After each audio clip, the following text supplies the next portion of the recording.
Answering question on how Zamfara State arguably evolved into an epicenter of violence in their region will likely elicit reactions with various persons having different versions of events. On this episode of the program, we will highlight the troubling security situation in Zamfara. Thanks for joining us.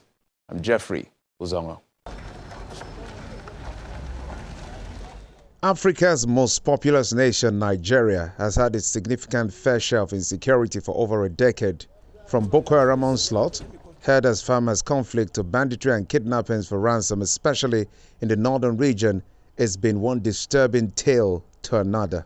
Reports by the Human Rights Watch notes that insecurity in the region persists as Boko Haram and the splinter faction Islamic State of West Africa province ISWAP continue to launch attacks against civilian and military targets, with at least 363 civilians killed by the Islamist insurgents between January and September 2021.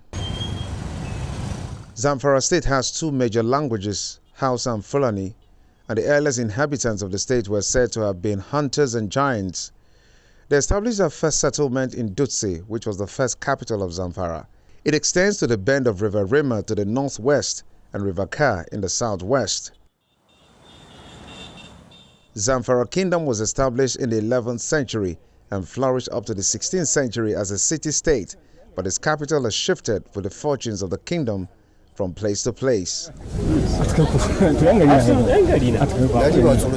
A committee is set up to investigate the menace of armed banditry headed by Muhammad Abubakar, a former Inspector General of Police, reported that in Zamfara State between June 2011 and May 2019, 4,983 women lost their husbands, 25,050 children were orphaned, and more than 190,000 people were displaced as a result of armed banditry.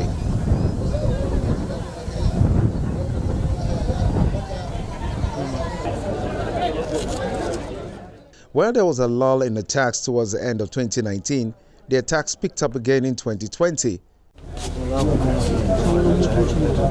The state governor recently admitted that the bandits had reneged on the terms of their agreement following the arguable lapse in a peace deal. The causes of insecurity are enormous, and definitely until and unless the state and the federal government sit down, itemize the issues and see what are the responsibilities of the federal government, what is expected from the community, then what are the roles of the state government. Then we must have a roadmap how we can implement those suggestions that can come from experts. Otherwise, this issue will continue. You see, I don't want us to be always looking at farmers without mentioning the herders. You understand? It's a family. You have farmers, you have herders. And both of them are being affected by this insecurity. So whatever decisions the government is taking, it must involve both the farmers and the herders. So, as you said, nobody can absorb the state government from lack of not providing enough humanitarian assistance to the victims of those insurgencies. But the reality is that what is the role of the federal government? What does the Constitution say? Who is responsible for providing security? Who is in charge of the army? Who is in charge of the DSS? Who is in charge of the police? Who is funding them? Who is giving them command? So if you take the whole responsibility and put it on the head of the governor, I don't think you are doing the right thing. And where are the resources? You understand? The Constitution provides that after every 4 years, the revenue sharing formula should be reviewed so that each tier of government can have enough resources to fund its activities. But for how many years now, the revenue formula has not been reviewed? And you take, for example, Zamfara State, where are the resources to do that? With an area of 38,418 square kilometers, Zamfara State is bordered in the north by Niger Republic, to the south by Kaduna State, and shares boundary with Katsina, Sokoto, and Niger states. It has a population of over 3 million people according to the 2006 census, and is made up of 14 local government areas. This is a very serious issue.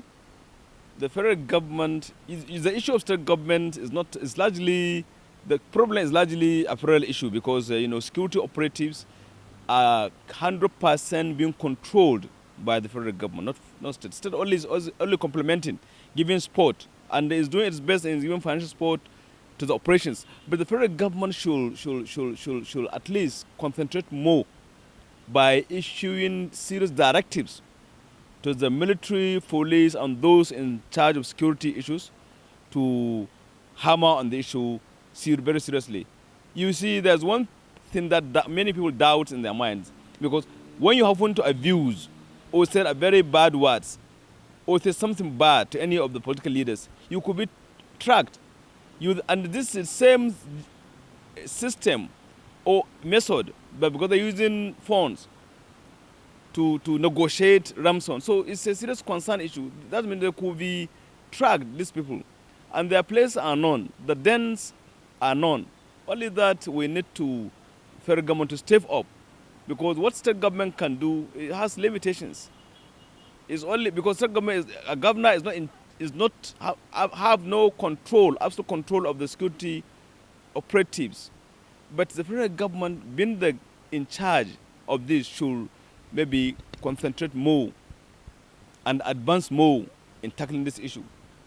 It is also estimated that there are at least 10,000 armed bandits and cattle rustlers operating out of 8 major camps in Zamfara state. Some reports claim the number of children without parents as a result of such attacks stands at 44,000 since 2010. The government of Zamfara alone has spent over 17 billion naira funding military and security operations in the state. However, the armed bandits seem to be expanding the scope of their operations. Over the last decade, more than 8,000 people have been killed, mainly in Zamfara state, with over 200,000 internally displaced and about 60,000 fleeing into Niger Republic. Livestock and crops have been destroyed, further depressing livelihood indices that were already the country's lowest. The violence is aggravating other security challenges. It has forced more herders southward into the country's middle belt, thus increasing herder farmer tension in that region and beyond. Few months back, there were reports that gold mining is at the heart of the senseless killings in the area, and that traditional rulers, top politicians, and even policemen are benefiting from the crime being committed against the people. The Presidential Artisanal Gold Mining Development Initiative, PAGMI, was the initiative by the federal government to transform the country's abundant, largely untapped gold deposits into a major source of revenue for the country. In Nigeria, the drop in crude oil prices has had a significant impact on government revenue, as well as on our foreign exchange earnings. In response to this challenge, it is therefore paramount that we strengthen our efforts at implementing policies and programs that will enable greater diversification of the Nigerian economy. Given our current estimated gold reserve of over 200 million ounces, most of which have not been exploited, developing sustainable programs that will catalyze increased investment in the extraction and refining of gold sourced from mines in Nigeria is indeed vital. As a result, we expect that close to 250,000 jobs would be created for improved gold mining operations. These operations will help in diversifying our revenue base. The sale of gold by artisanal miners and SMEs at accredited centers will help the government in realizing royalties and taxes from the sale of these assets. Improved mining operation could lead to the generation of over 500 million United States dollars annually in royalties and taxes. PAGMI is a comprehensive artisanal and small-scale gold mining development program launched in 2019 to foster the formalization and integration of artisanal or illegal gold mining activities into Nigeria's legal, economic, and institutional framework.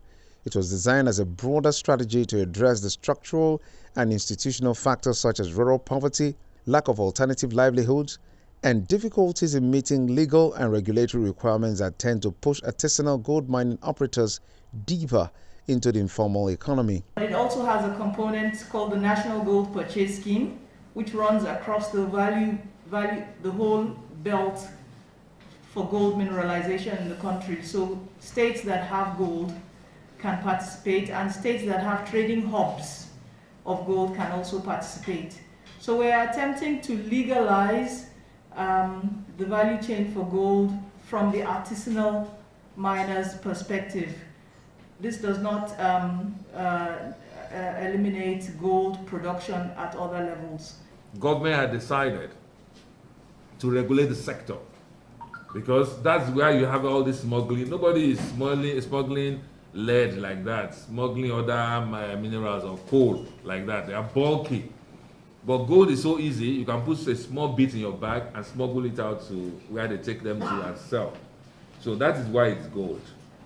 And when you're talking of off-takers, it's a free market, it's an open market. We are saying the CBN is there as an off-taker, not as the sole off-taker.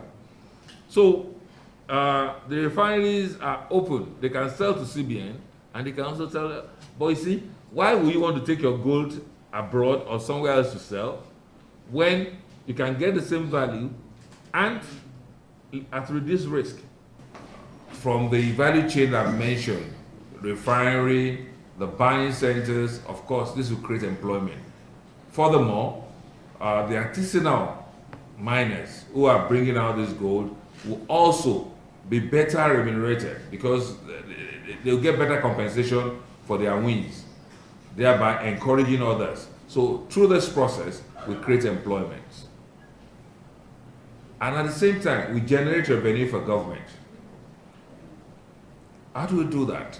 Apart from the little, the royalty that comes from it, the taxes that government gets, it's also a way for the country to earn foreign exchange. Under the PAGME arrangement, the CBN had earlier in July 2020 paid the sum of 268 million naira for 12.5 kilograms of locally mined gold bars. We have today received into our reserves through the purchase of this 12.5 kilogram LBMA gold bar into our reserve.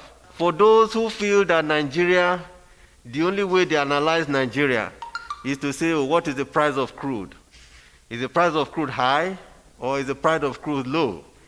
They will now begin to see that at this time when the price of crude is low and the price of gold is rising, that the Nigerian economy remains strong, Nigerian economy remains resilient to withstand the exogenous shock that we see around us today.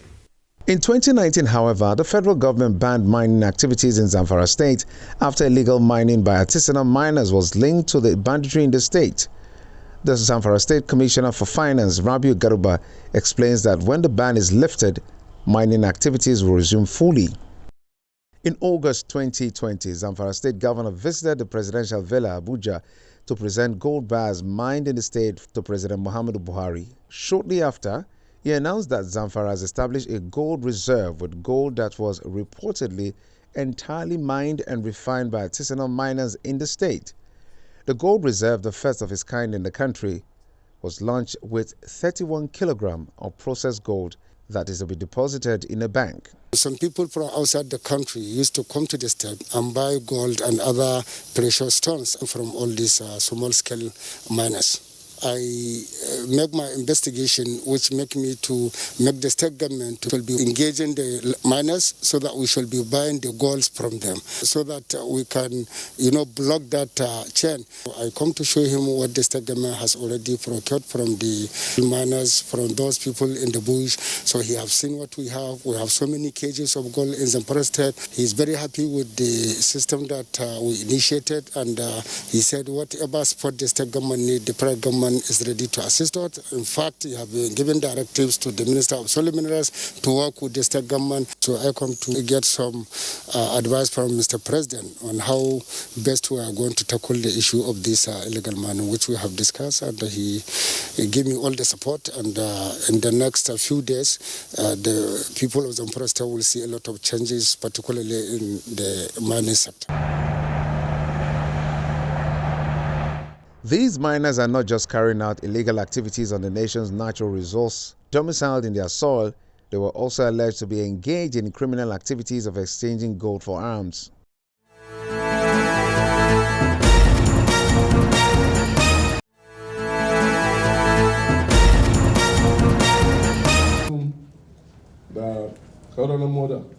Several arrests have been effected on bandits operating in Zamfara state, but this has not stopped their attacks.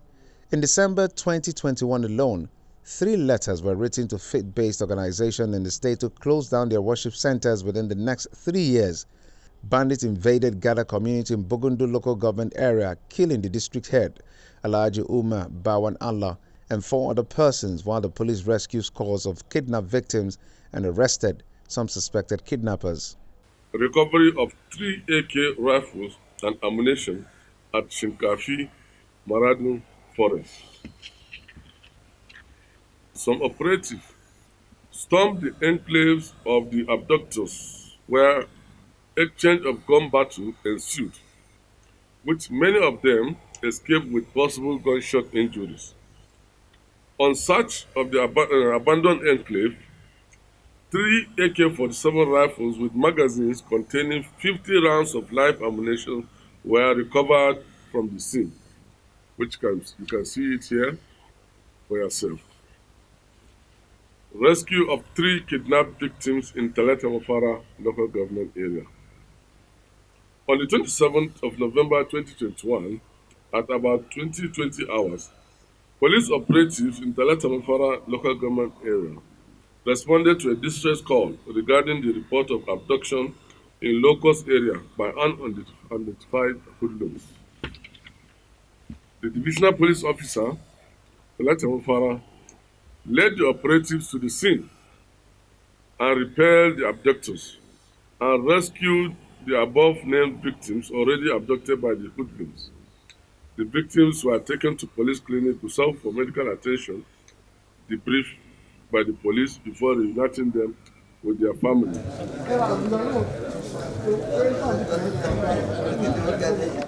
These incidences are the reason for this meeting of a group of elder statesmen in Gusau, the state capital.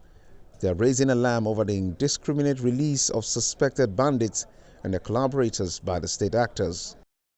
In order to enhance the progress that we have recorded, which by grace of God we hope, and we are working so hard towards getting the end of armed banditry and other related crimes in the state.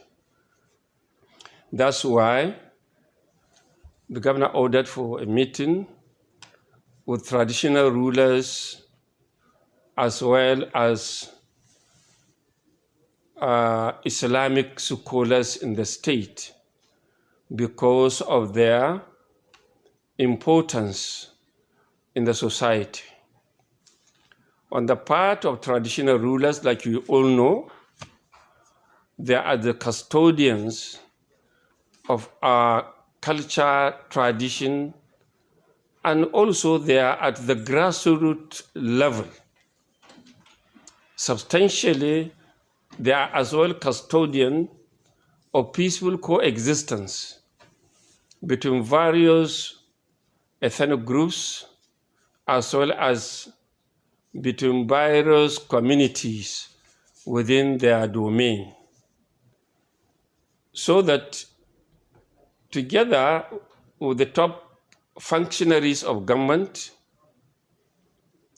we reviewed the security situation in the state, the progress we are making, and we discuss the remaining challenges and steps to be taken in order to address those challenges, so that by the grace of God, within the shortest time possible, we'll be able to bring to an end the menace of armed banditry in the state.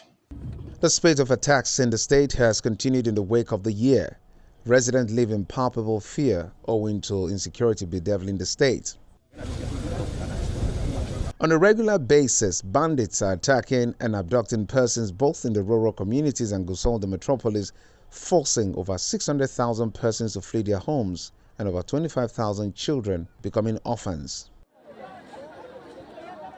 The security situation in the state is not only affecting the people, as the governor, Bello Matawale, appeals to the security agencies to live up to expectation and calls for calm among residents as necessary actions are being taken to secure the state. The security measures taken in recent months, coupled with the intensifications of assaults by the security forces against the various bandit enclaves in the state in the past few weeks, have put the bandits and their collaborators in a tight corner. They have been deprived of fuel, food supply, and other means of sustenance, which give them the impetus to hang on their criminal activities. As a result of the measures, many of the bandits compared moving from location to location in search of new fortresses in the course of their movement. They unleash terror on any community they pass by. For example, the recent incidents in the village of Mohai, located between Magazu and Ankara, occurred following a distress call received by the security forces that a group of bandits traveling in a motorcade of about 50 motorcycles were sighted. The security forces responded immediately and engaged the bandits, successfully neutralizing most of them. You may recall that I was at the center of operation to cheer up our troops and transport the 4 wounded soldiers to the hospital. Then comes a high-powered federal government delegation to the state, followed by the visit by governors under the All Progressives Congress. This, what you're calling, is community issue. We need to mobilize ourselves. We cannot allow some few individuals to totally disrupt our own lives, kill us, destroy our economic fortunes, and we just fold our arms and be looking. No, this is not we. We will be betraying our ancestors who fought to establish and create these communities.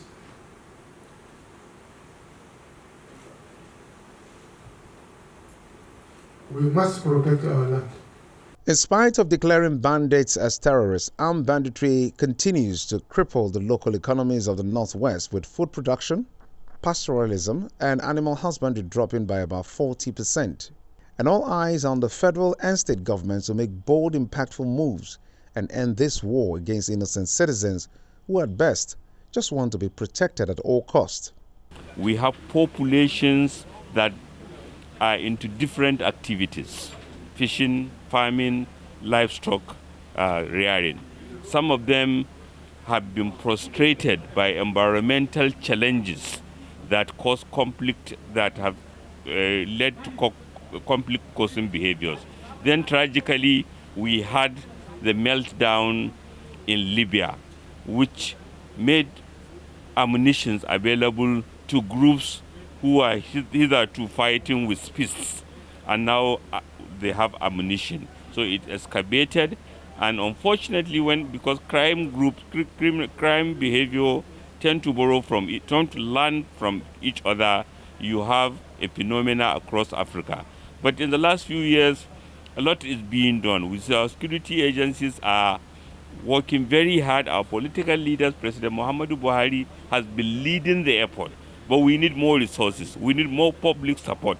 We need more community mobilization to cement the successes and to ensure that we dominate the spaces that are almost seemingly ungoverned.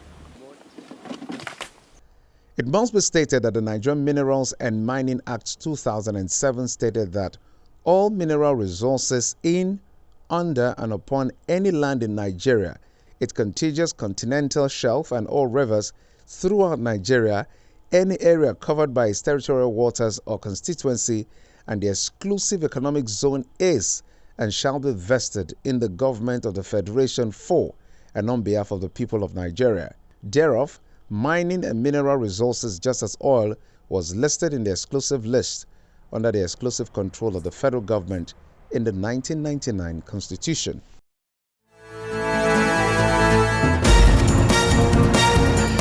Well, that's it on this episode of the program. Thanks for your time and, of course, your usual company. I'm Jeffrey Uzongo.